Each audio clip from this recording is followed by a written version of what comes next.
Dia, meu povo! E aí? Estamos ao vivo ou não? Sempre fico na dúvida. Enquanto não aparece alguém aqui. Eita, deixa eu ver. Bom dia, bom dia. Deixa eu ver. Oh, estamos. Bom dia, Carla. Tudo bem? Eita, nós. Sabadão. Bora? Acorda esse povo aí! Oh, meu Deus! Vambora, minha gente! Bom dia, dupla! Vamos encaminhar essa live pro povo acordar, porque olha, sábado. Felipe, fica aí! Eu quero que você fique para escutar sobre insegurança. E aí teremos uma meta para amanhã falar sobre indisponibilidade afetiva. Bom dia, bom dia. Que bom que vocês estão aqui. Eita, vamos. Gente, e aí? Misha, bom dia! Contando os dias para as férias. Fiquem aí, gente. Vamos falar sobre insegurança. O meu semi-script ficou ok. Vamos lá. Nossa, gente. Vamos falar sobre insegurança. E aí eu já vou até anunciar que temos um combinado. Como tinha gente que queria falar sobre indisponibilidade afetiva e é um tema massa, né? Depois essa live vai ficar gravada e se tivermos os encaminhamentos combinados, amanhã eu volto para falar sobre indisponibilidade afetiva.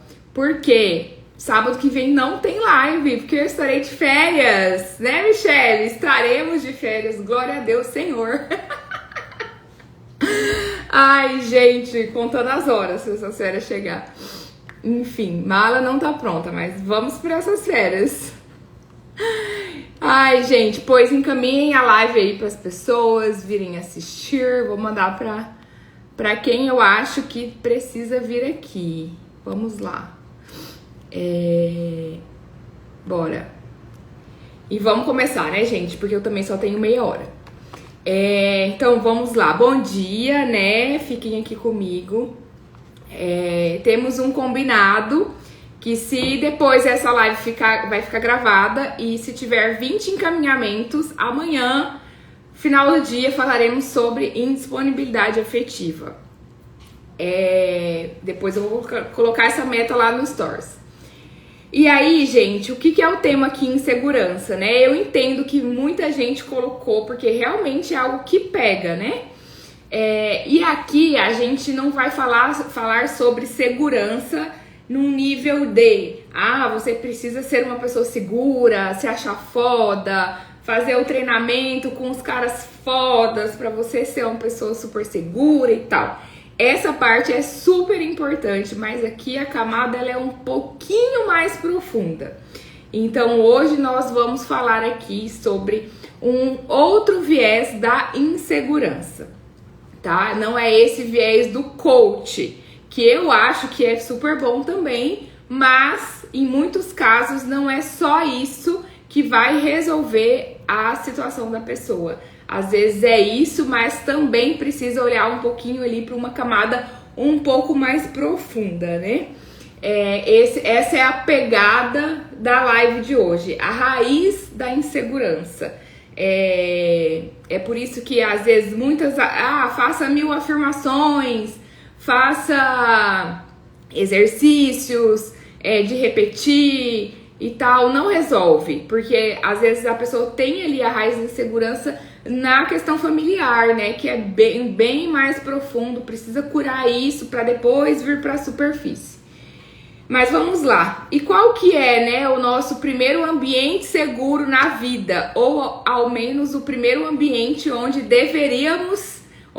tínhamos uma expectativa de segurança? É justamente a nossa família, né?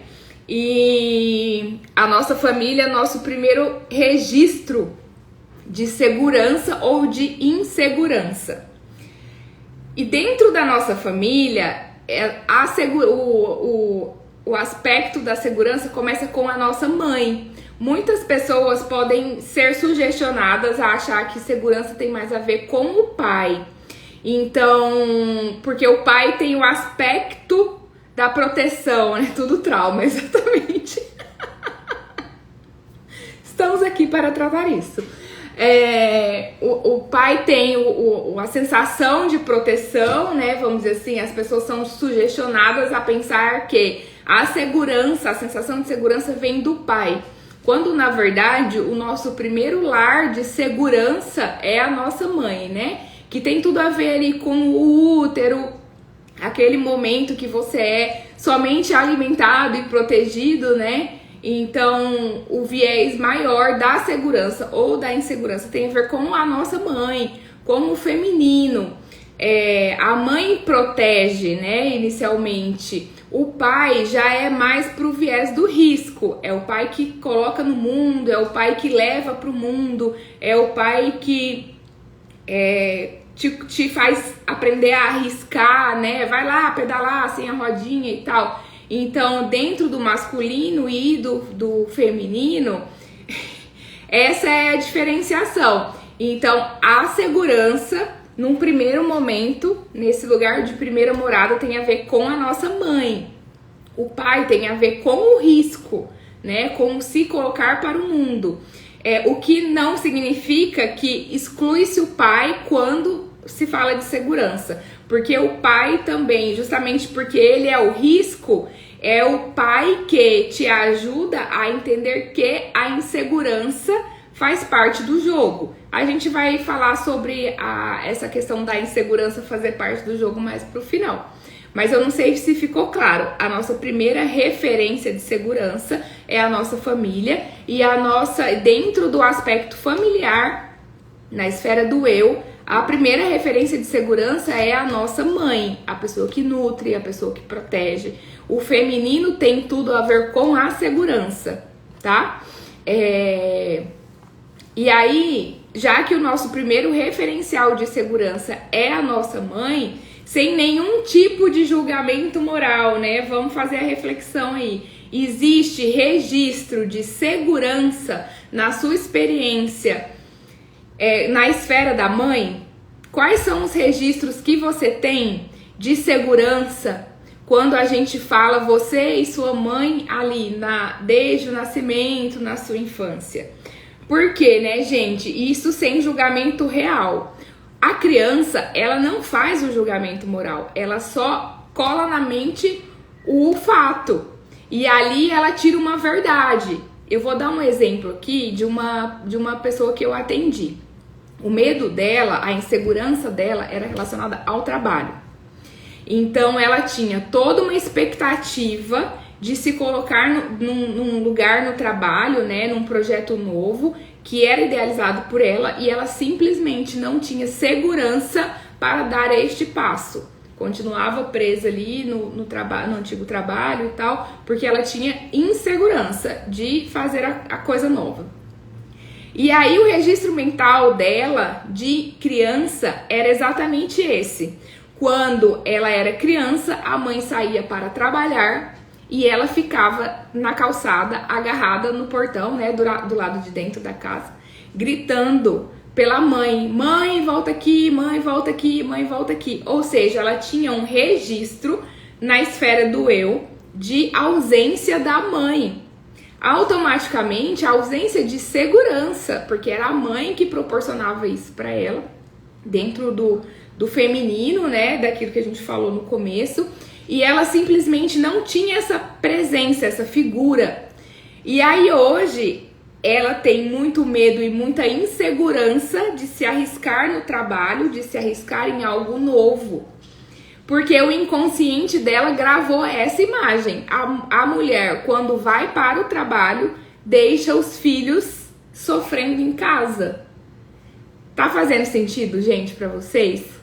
Esse foi, quando eu tava pensando aqui no script, esse foi o primeiro exemplo que me ocorreu, que me veio na cabeça. Porque é justamente isso, é justamente o registro da experiência na esfera do eu que traz a sensação de insegurança, de não segurança. Veio uma pergunta aqui: a necessidade de aprovação do pai entraria como segurança para sair para o mundo? Do pai? Sim, com certeza. Vou até repetir. A necessidade de aprovação do pai entraria como segurança para sair para o mundo? Com certeza. A gente vai entrar um pouquinho nesse aspecto aí também. Faz todo sentido. Me lembro até de falar mais sobre isso. Que eu não tinha pensado em aprofundar nessa parte. Mas enfim. Bom dia, Rafael. Então tá, o primeiro exemplo é esse, né? Existiu uma referência de segurança relacionada à sua mãe, né? A mãe que protege, a mãe que tá ali dando essa sensação para a criança de estou segura, né? Você tem que avaliar se existiu esse lugar, você tem que avaliar se existiu a minimização dos riscos também ali, né, no ambiente familiar. E aí o outro aspecto a insegurança, ela vem sempre junto com o medo. Na verdade, a insegurança, ela tá sempre permeada pelo medo. Porque, na verdade, você não tem insegurança, você tem medo de não ter segurança. Então, você pensa que, eu sou uma pessoa insegura, ou estou insegura em tal coisa, mas, na verdade, quem tá comandando, o sentimento que tá comandando é o medo. Então é o medo de não ter, o medo de não dar conta, o medo de não ter a resposta que você quer. O viés da insegurança, ele tá sempre permeado pelo medo. A insegurança vem junto com o medo. Por exemplo, insegurança dentro de um relacionamento.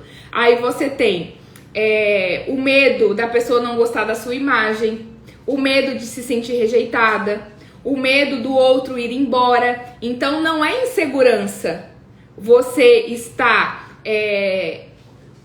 como é que eu vou dizer? Você está manifestando no teu corpo físico insegurança. Mas na verdade isso é medo, tá? Então gravar sempre isso. O medo permeia a insegurança.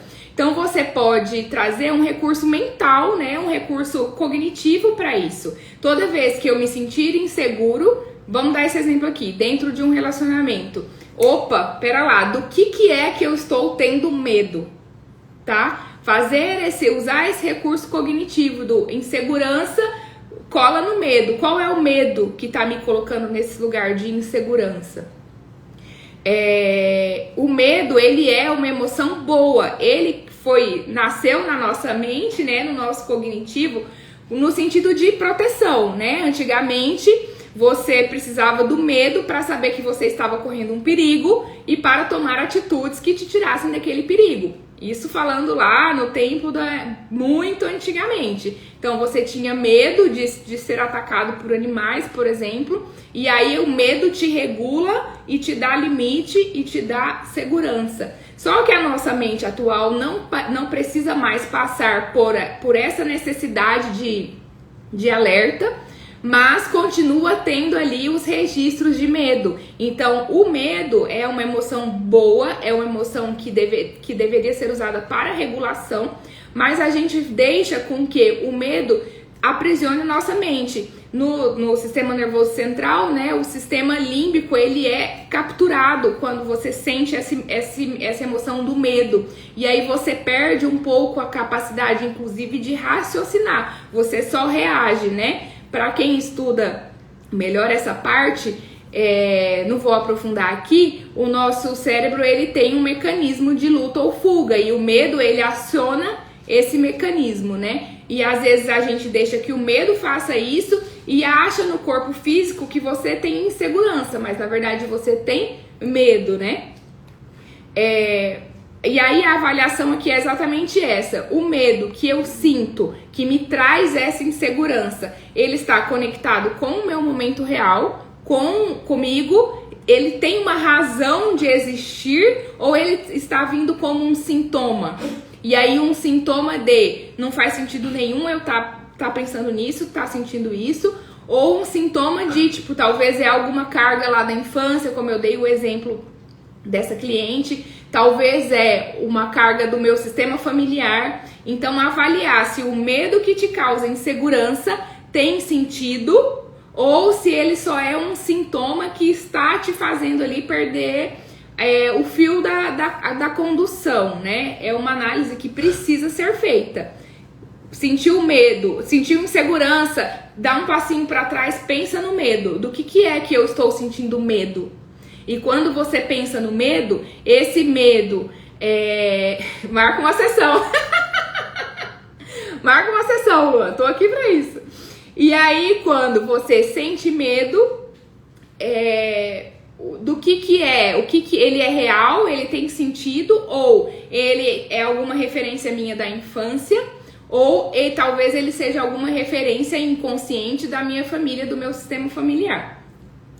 E aí, o ponto mais profundo, primeiro ponto mais profundo que eu queria trazer aqui é justamente isso, a ausência de referência, de segurança de uma criança.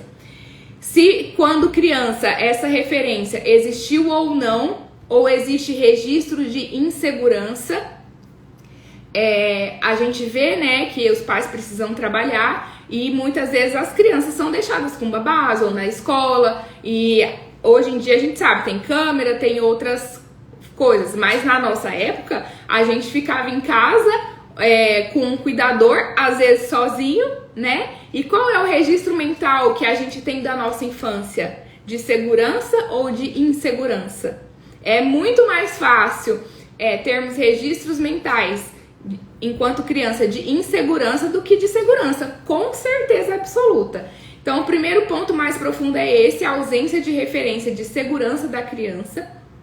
Passa pelo que você viveu, mas também, gente, aí esse aqui é um pouco mais forte, também passa pelo fato de que muitos de nós tivemos mães que também não tiveram lastro emocional de segurança. Então, somos pessoas criadas por mães que ainda esperavam a segurança das mães delas. E aí isso se transfere para nós, não só na parte emocional, mas também no sentido de como que elas passariam para nós uma referência de segurança se elas também não tiveram. Cabe uma avaliação nisso, né? E quanto a esse ponto, não existe culpado. Porque eu já falei inúmeras vezes, não estamos aqui para voltar no passado, né, e brigar com as situações. Estamos aqui para olhar para a situação e daqui para frente fazer algo diferente. Não tem culpado, essas dinâmicas elas são todas inconscientes. E também tem uma outra questão que eu me lembrei aqui agora, que muitas vezes a mãe estava presente fisicamente, mas ela não estava disponível para aquela criança. Quem for aí as mamães, tem mãe aí, eu não vou dizer nome não, mas tem mãe aí. Prestar muita atenção no comportamento com relação ao filho, porque eu tenho até uma amiga que passou por isso. E aí quando eu vi essa explicação teórica, eu falei, olha, parece o caso. A mãe estava presente fisicamente o tempo todo, mas ela estava indisponível para aquela filha. Por quê? Porque ela estava ainda presa na história do pai, da separação com o pai. Então, existe ausência mesmo na presença física, tá? Exatamente, a responsabilidade é nossa, gente, que ninguém aponta culpado aqui não. Se alguém vier para uma sessão comigo querendo achar culpado, vai levar a chinelada. Porque aqui a gente somos adultos responsáveis, olhamos pra frente como responsáveis pela nossa própria vida, né?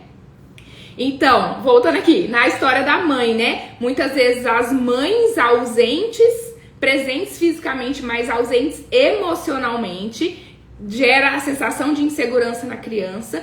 E também as mães que não tinham o lastro emocional da segurança da própria mãe, e transfere isso para o filho, tá? Esse é o ponto mais de profundidade que eu queria trazer aqui. E também, gente, a questão da gestação. Existem traumas gestacionais. Para quem não sabe, vai aprender hoje. Existem traumas gestacionais que ficam armazenados no inconsciente do bebê. E daí vai para o inconsciente do adulto, né? Então, aqui a gente já começa a entrar na pergunta que mandaram aqui. a criança rejeitada pelo pai, às vezes que era um relacionamento extraconjugal ou não era um relacionamento oficializado, a criança rejeitada pelo pai. Pais ou mães que pensaram em tirar o bebê, perdas, né? Tudo isso gera insegurança no adulto, gente. Isso fica registrado. Por exemplo, uma mulher linda, maravilhosa, que você não entende porque essa pessoa tem uma insegurança que chega a ser doentia. Essa pessoa muitas vezes chega a ter uma insegurança que é uma doença mesmo. Mas aí, conversando com essa pessoa, eu falei assim, mas como foi a tua gestação? Como foi a sua história? A história dela é que ela foi uma gravidez indesejada e o pai pediu pra mãe, né, que abortasse. A criança fica com esse registro emocional do eu não sou desejada.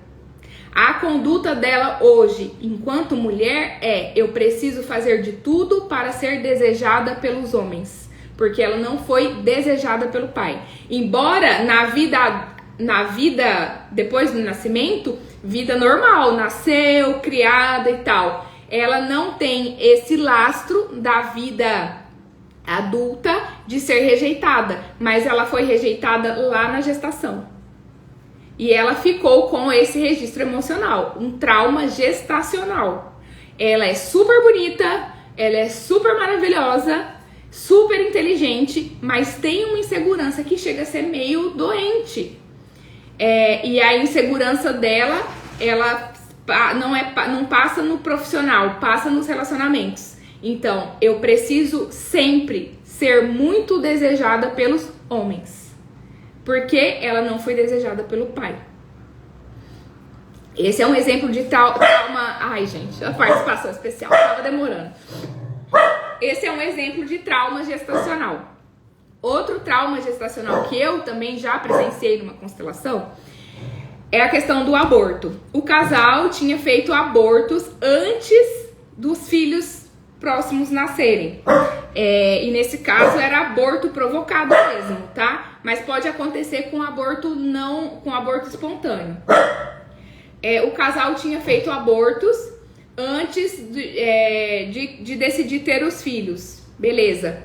O primeiro filho que veio com uma carga de insegurança também surreal, a ponto de pedir licença para fazer qualquer coisa na vida. Tipo, vou pegar isso aqui. Eu posso pegar? Eu posso? A sensação que eu tinha é que a pessoa estava pedindo permissão para viver o tempo todo. Isso aí também é um exemplo de trauma gestacional. Não teve nada a ver com ela, mas como os pais tiraram bebês antes dela, porque não podiam ter naquele momento, qual foi o registro que passou para essa próxima pessoa que nasceu?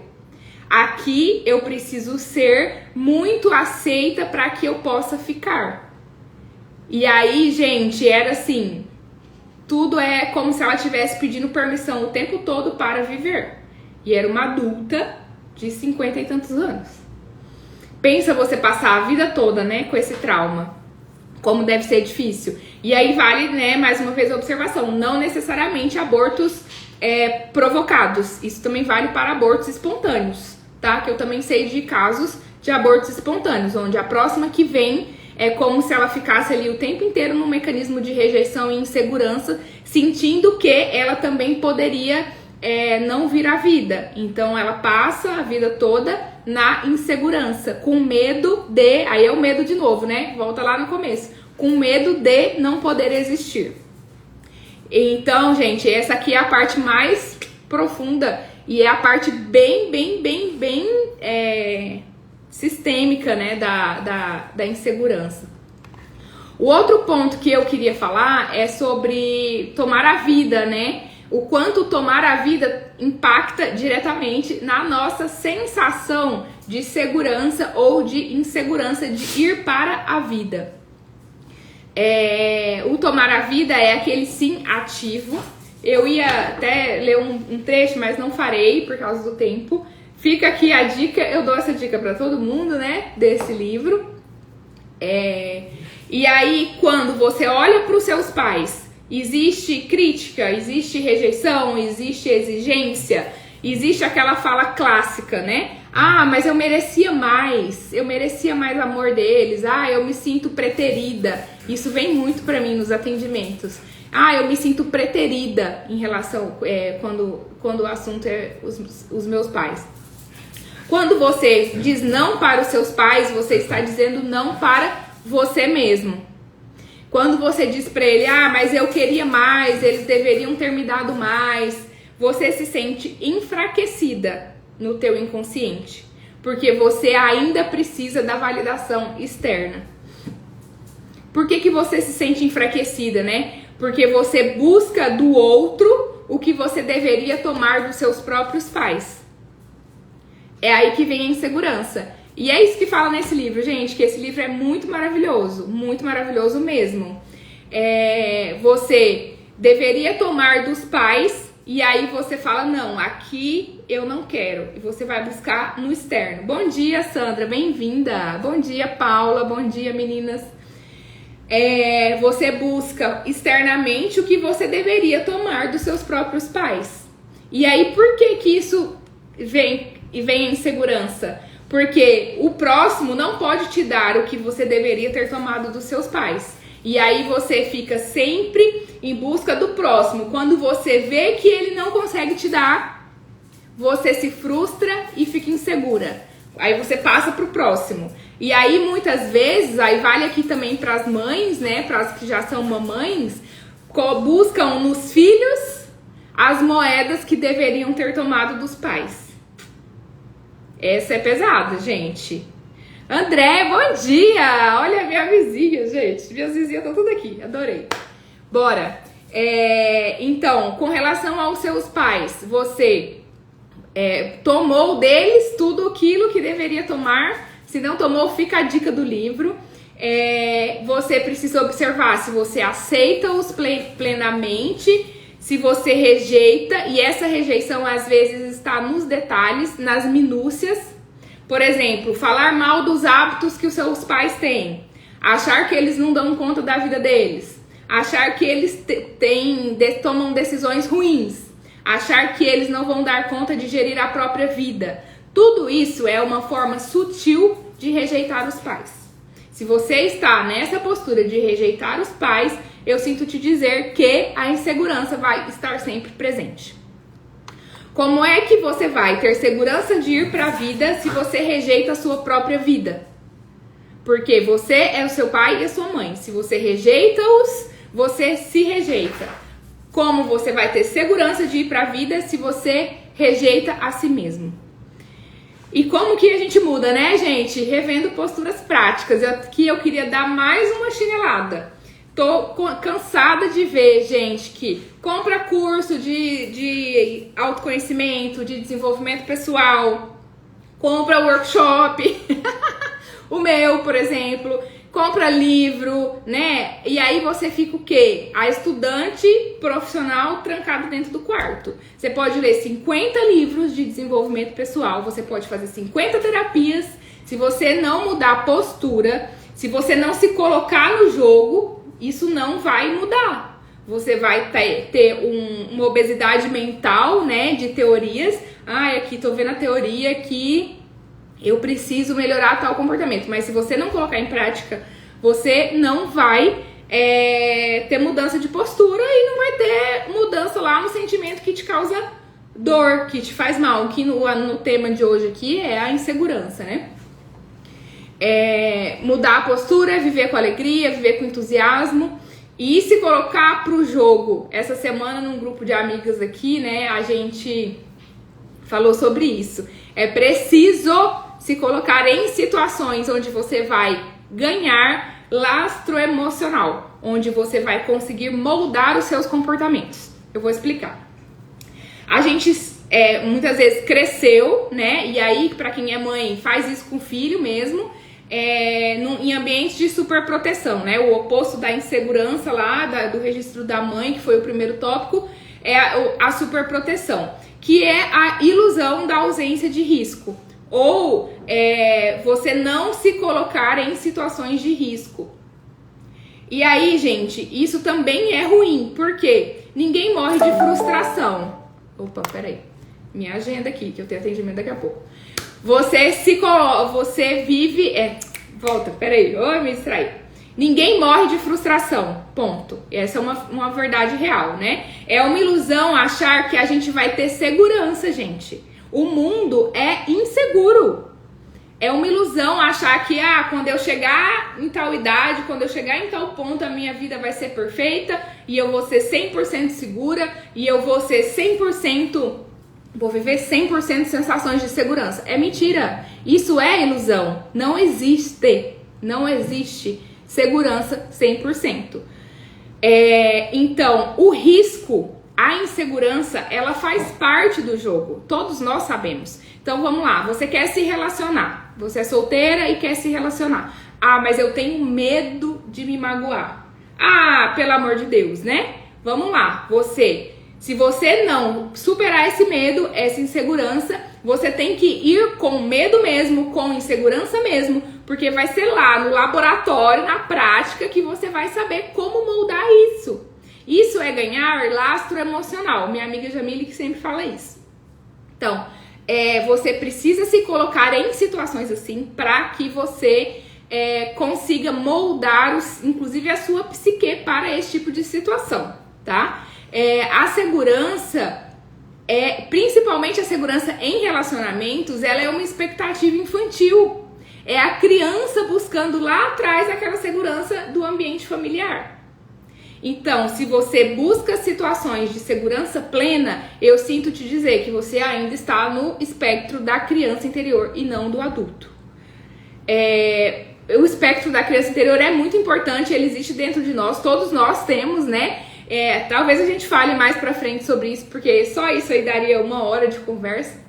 Mas é importante entender que somente os adultos se submetem a riscos. Somente os adultos lidam com a insegurança. A criança não, porque a criança busca a segurança dos pais. Mas a criança também não se relaciona, a criança também não faz dinheiro, a criança também não vai pra vida. E aí, você é um adulto deixando a criança te comandar ou quem tá mandando nesse negócio é você? Eu tenho medo, eu tenho insegurança de me enfiar em tal projeto do trabalho. Se você dá o passo para trás, é a criança que está comandando o seu inconsciente, não você. O adulto, ele vai com medo mesmo, porque não existe segurança, igual eu já falei. A segurança plena é uma ilusão, ela nunca vai existir. E aí o recado quando você se expõe ao risco, você aumenta o seu repertório. Você aumenta o seu repertório de ferramentas para lidar com a insegurança, para lidar com o medo. Eu tinha colocado aqui até para eu dar o meu próprio exemplo, né? O exemplo de eu escolher ser servidora pública em busca da segurança. A segurança que hoje eu entendo que não existe e que, na verdade, essa busca pela segurança no concurso público era o eu criança querendo uma sensação de segurança. E aí hoje, me colocando aqui na internet e nos atendimentos, eu tenho a maior dificuldade de lidar com algumas situações. Por quê? Porque eu não tenho esse lastro emocional, eu não tenho esse repertório de ser empresária, de atender cliente, de vender, de cobrar. Eu não tenho esse repertório, porque a minha vida toda eu fui servidora pública, desde os 20 anos de idade. Então é algo que eu estou aprendendo. E é algo que, se eu nunca me colocasse nesse lugar, eu nunca superaria essa insegurança. Estou aprendendo agora, é como se eu estivesse nascendo de novo. Estou ganhando repertório. Mas por que eu estou ganhando repertório? Porque eu voluntariamente me coloco nesse lugar de risco. E aí eu aprendo. Mas claro, né, gente? Agora, como eu adulta, sabendo do risco que eu tô correndo, inclusive de tomar prejuízo e enfim. Mas eu entendi que o adulto autorresponsável, ele se coloca nessas situações. É legal, né, Sandra? É uma reflexão que eu antigamente nunca tinha parado pra pensar, né? E aí também se joga na fogueira. Quando você fala, aí ó, esse meu amigo, ele é um exemplo, ele morava aqui em Cuiabá e ele foi viver em São Paulo no risco, não é? Isso é ser adulto, gente. Ah, tenho medo, posso passar fome, posso passar dificuldade, posso... Real, a vida do adulto é essa que os nossos pais, os nossos avós eram adultos pra caralho, desculpa o palavrão, foi mal. Porque eles precisaram ser adultos muito rápido, né? Pra poder justamente fazer com que estivéssemos aqui, né? Então arriscava, mudava de cidade e tal. Eles foram ganhando repertório fazendo, porque você não ganha repertório só estudando, você ganha repertório fazendo. E sobre relacionamento, né? Você precisa confiar que não existe segurança no relacionamento porque você não comanda o outro, você não sabe o que o outro vai fazer. E isso é insegurança pura, porque você não vai mudar isso. O que você muda? Você muda a sua forma de lidar com isso. Você não muda o outro para que o outro te traga segurança. Você muda a sua forma de lidar com a insegurança, com o medo, né? Volta lá no começo. O medo que permeia a insegurança. Você lida com... você aprende a lidar com o medo e com a insegurança para que isso mude a forma como você se coloca num relacionamento. Porque você não vai mudar o outro. E não existe relacionamento seguro. Ai, nossa, aqui eu me sinto muito segura. Eu tenho amigas. Eu quero me relacionar com um cara que me faça me sentir segura. Velho, é a criança aí dentro, ó, buscando a segurança dos pais. Então, muito da segurança que nós esperamos é a segurança que no inconsciente a gente ainda espera dos pais. Vai ler o livro, Onde Estão as Moedas. E aí, até pra gente já caminhar pro final, que eu já até passei meu tempo, falando aqui da pergunta, né? A necessidade de aprovação do pai entraria como segurança? Com certeza. Como eu falei lá, né? A mãe é a proteção, o pai é a pessoa que coloca pro mundo. Se você não teve essa figura paterna de te colocar para o mundo, você também tem medo de arriscar, medo de dar o passo, medo de ir pra frente. Então tem que fazer sim essa análise. E aí, como eu falei, aqui somos adultos autorresponsáveis. Então eu faço essa análise, eu vejo que realmente essa figura paterna que me jogaria para o mundo me faltou de alguma forma. Ou porque não estava presente fisicamente, ou porque, apesar de ser uma figura paterna, às vezes esse pai tá muito mais ali no feminino do que no masculino.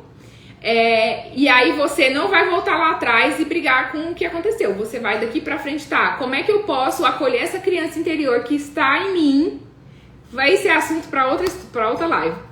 Criança interior é um tema super vasto. Como acolher essa criança interior que está em mim para que a partir de agora ela tenha condições de ir para o mundo. Ou o inverso, né? Condições de se sentir segura. Talvez não sei se isso no livro A Criança Interior aborda, mas enfim, é um tema, gente. Vai ficar para depois que eu preciso desligar, que eu tenho atendimento. Mas esse é o recado de hoje. E lembrar sempre que por trás da insegurança tá o medo. É o medo de arriscar, medo de perder, medo de o meu marido me rejeitar, medo de falarem mal de mim, medo de me julgarem. Por detrás da insegurança tá o medo grudado. Então o que me causa esse medo? Porque o pano de fundo é o medo. A insegurança é aquilo que você sente no seu corpo físico, que você acha que é. Mas é o medo que tá comandando. E aí, claro, eu trouxe duas partes que podem estar relacionadas. Tem muito mais que isso, né, gente? Não dá pra falar tudo isso em meia hora. Mas separei as duas partes que eu achei que eram mais interessantes aqui pra vocês hoje. Temos a meta da live salva. Vai ficar salva se tiver 20 compartilhamentos. Amanhã, final do dia, eu vou falar sobre indisponibilidade afetiva. Tá bom, gente? Fica com Deus. Obrigada quem ficou aí. Adorei. Beijo. Boa Páscoa pra vocês.